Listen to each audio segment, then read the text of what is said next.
Hello everyone! Welcome back again sa aking channel. Today magluluto na naman tayo ng dalawang putahe at ito ay gulay, assorted gulay at mushroom na merong baka.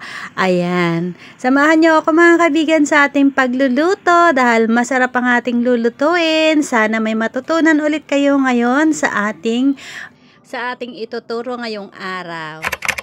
Bago tayo magluto, mag-intro muna tayo.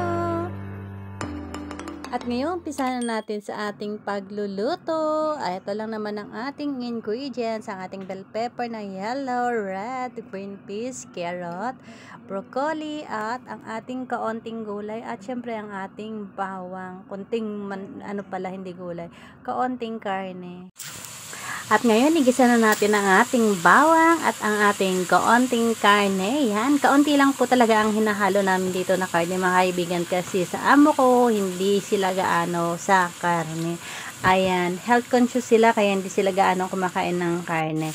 Pagkatapos natin yan, nilagyan na natin ang ating carrot, ang ating green peas. Ayan, o diba mga kaibigan, sangkot-sangkot siya lang natin yan hanggang sa maluto. Pagkatapos ng isang sangkot siya yan, syempre pag alam na natin medyo malambot,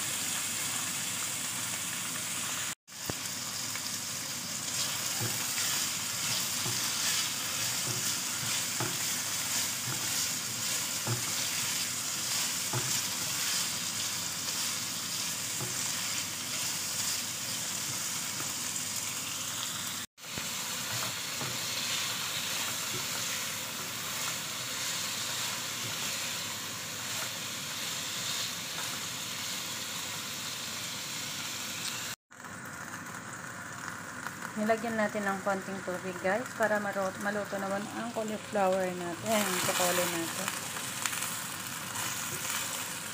Yan, asin lang at asukal ang nilagay natin pampalasa dito. Wala nang iba. Ayan. Simpleng ulam lang yan.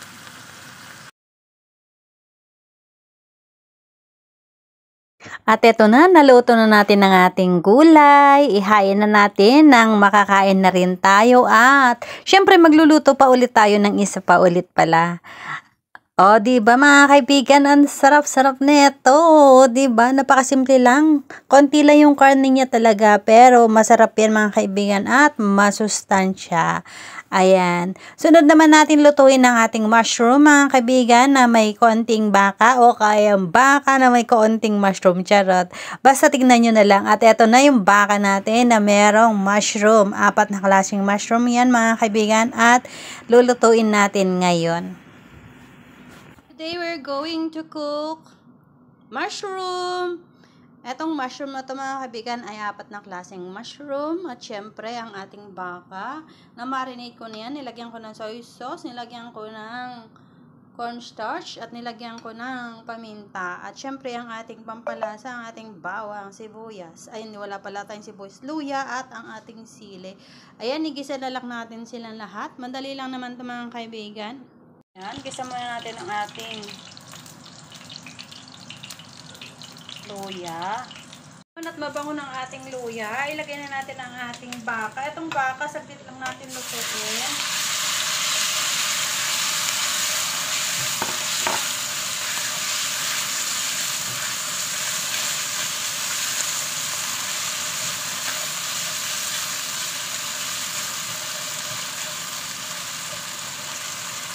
O diba, nag-turn brown agad.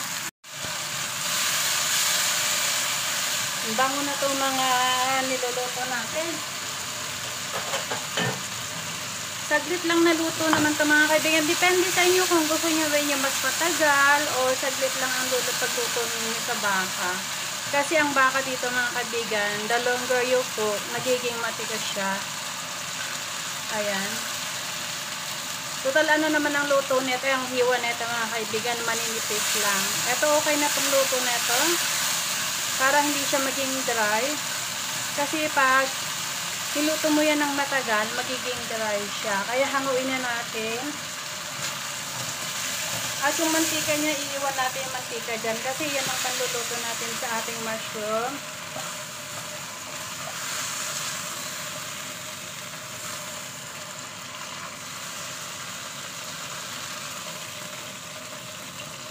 Ayan. Ayan, isunod natin ang ating bawang dito. Ayan. Dahil dito, pinaglutuan na natin to kanina ng baka, mga kaibigan. Kaya kikita nyo medyo brown-brown na siya. Ngayon, nilalagyan na natin ang ating mushroom. Lahat ng mushroom. Ilagay na natin lahat yan. At igisa natin siya hanggang sa maluto. Hindi nyo na kailangan lagyan to ng tubig, mga kaibigan, kasi nagtutubig ang mushroom.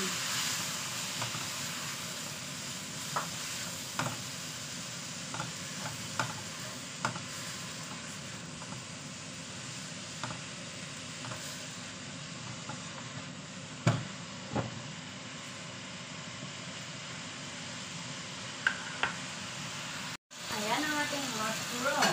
Takpan na natin siya, mga kaibigan, at wait natin na matuyo ang kanyang tubig. Ayan, din natin nilagyan ng tubig yan, ha. Ayan, takpan na natin hanggang sa maluto. Sana natin, mga kaibigan, maglagay tayo ng pampalasa. Lagay tayo ng paminta, kulay itim. At syempre, lagay tayo ng konting chicken powder, konti lang. At kaunting asin, mga kaibigan. Ayan, asin.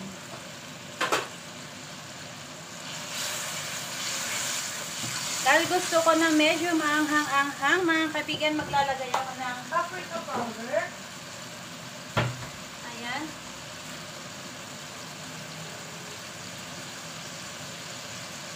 Ay, hindi ka mabuksan. Wait lang kayo.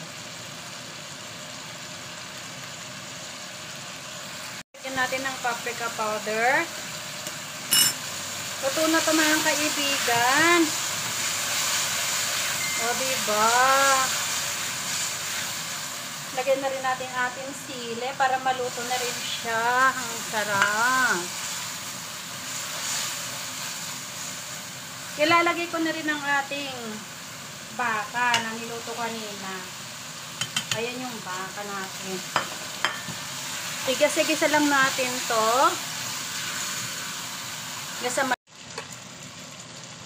Ayan, mga kaibigan, luto na ang ating ulam. Ang sarap siya, mga kaibigan, super yum. Ooh.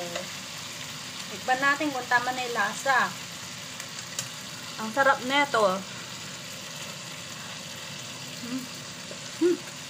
Ha?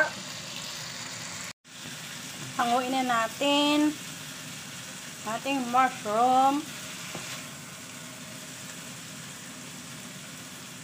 O, diba ang sarap niya?